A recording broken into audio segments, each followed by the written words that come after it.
Hi guys, welcome back to Garden Obsessed. My name is Carla. I thought today maybe we would do one final check-in on the sweet peas and the root trainers versus the toilet paper tubes. I had a favorite early on, but in fairness, I thought we should take a look and go through and compare some of the varieties that I did grow the same in with both methods. And Lola's gonna get in the way now. So let's go look. Okay, I've got the sweet peas all detangled and all of the different kinds apart.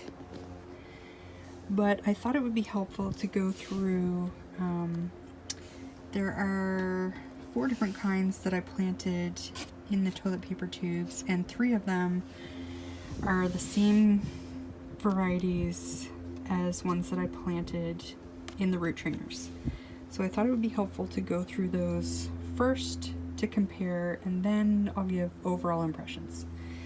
So Prince of Orange is one of my favorites, and I guess my seed was a little old and they didn't actually germinate. So these are all reseeded Prince of Orange. So these were reseeded at the same time as the root trainers.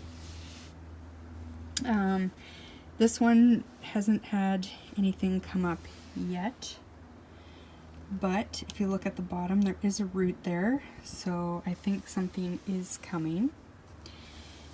You can also see these tubes are starting to break down pretty good at the bottoms. You'll also notice there's pretty good root development. That's pretty awesome. That part's looking really good. The ones that have sprouted here, there's one that just popped up not that long ago. It looks pretty healthy. I'll use my hand kind of as measurement here. So it's just a little taller than my hand is wide. It's probably 4 to 5 inches, I would say, probably 5 inches. Now if we look over at the root trainers, these are all, or some of them, they're at least as tall or taller than the one in the root trainer, or than the one in the toilet paper tube. There's also, there's a little spurt down there. I think you can see them. So these are still germinating too. So this is maybe not the best one for comparison. The other 2 that I have overlapping varieties have been growing longer, so I think we will see better with those. Okay, here we've got Streamer's Mix. There's not a whole huge difference in height between the toilet paper tubes and the root trainers. I've got them at the same level here. I think the root trainers are a little bit taller, but I think the growth is a little healthier looking too, a little greener. There's a little bit of discoloration on this leaf here, but the rest of the growth looks pretty green and healthy. You'll see on these ones, there's a little bit more discoloration on some of these leaves. And I don't know if it's cold damage. This to me looks like it could be, because these were a little bit more exposed. They weren't as tightly packed in the container, and they've been outside for like, I don't know, several weeks now, overnight included. Or it could also be these haven't been fertilized since they were in the basement, and I might be running out of, there's not as much soil in these tubes as the root trainers, and I could just be running out of nutrients. Okay, here we have Spencer Giant, and again, these look These look pretty good. Lots of roots on these ones. They're coming out the sides even. You can see this one's really good too. There's no discoloration or anything, or very little, just on this one plant here, but the rest look really good. But I think you can see quite the vast difference between the tubes and the root trainers with this variety. These ones are super lush. I mean, some of these are almost twice as tall as the toilet paper tubes. And let's open these ones and have a look at their roots.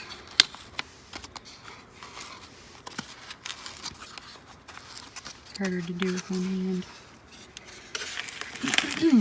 So again, there's nothing germinated in this cell here, but a lot more roots on these guys than the last one that I opened. Now, I tried to keep the moisture level the same between the root trainers and the tubes, but I will say these dry out much quicker than the root trainers. These are a little dry right now, but so are these. So I did my best to keep it even, but that could also be playing a factor here. This one, I think you can also see how these air pruned at the bottom, because there's a space between, because of the way this goes in, there ends up being a little space in between where the roots end here and the bottom of the tray. Whereas these are sitting on a flat surface and they don't really air prune, they just kind of grow under one another. Which, you know, you would think that would be an advantage for the tubes, but I'm not sure that it actually is when you look at the growth. So these were the last ones that I had in the toilet paper tubes. This is high scent. Pretty typical of the other ones that we've looked at in the tubes up to this point.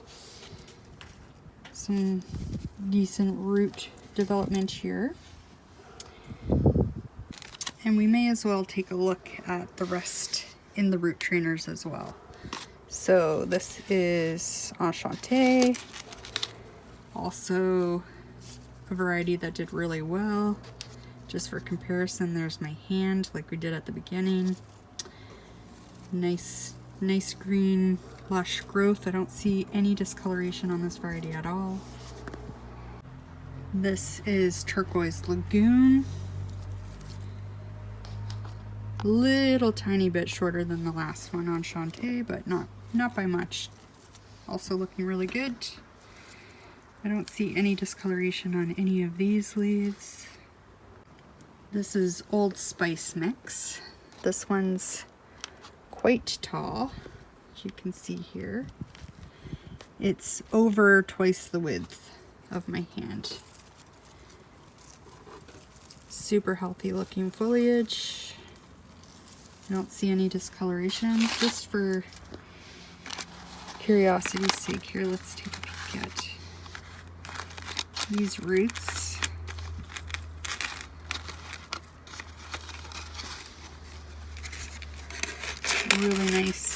Really nice looking.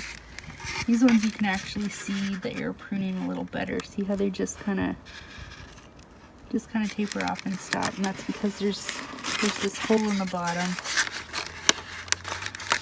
that's helping them air prune. I think it kind of closes up when I have it open, but this hole at the bottom where my finger is gets wider when these are closed, and that's helping the roots here. Okay, this is Nelly Viner. My hand again for reference. Really nice looking plants. And finally here we have Earl Grey on the left two and Blue Celeste on the right two here. and my hand again for reference. Okay, so overall impressions. Looking at them side by side, I think you can see that overall this growth in the root trainers looks a lot healthier. It's bigger, the stems are thicker, it's greener, it's longer than in the root trainers. I don't know if some of that is, you know, this is more dense and maybe, you know, the plants were protecting one another from sun and wind, but I don't think so, because this has been kind of a similar story since they started growing in under the grow lights, when that wouldn't have been a factor. Maybe moisture played a role, although I did my best to keep the moisture even. These got watered more frequently than these did. Not overwatered, but you know, water evaporates through paper, and these naturally got a lot drier a lot quicker than these did in plastic root trainers.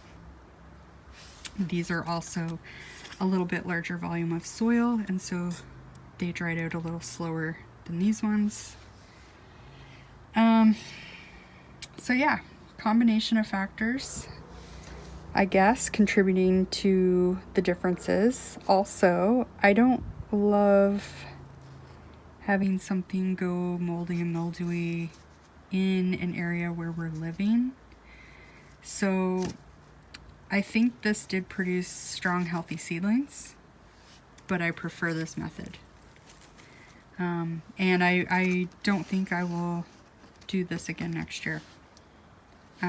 I think I would like to get one more set of root trainers, and that'll be how I grow my sweet peas from now on.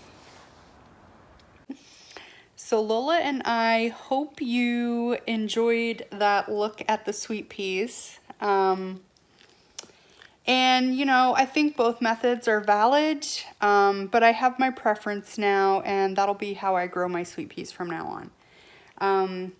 If you have any different experiences, I would love to hear about it. And thanks for watching. We'll see you next time.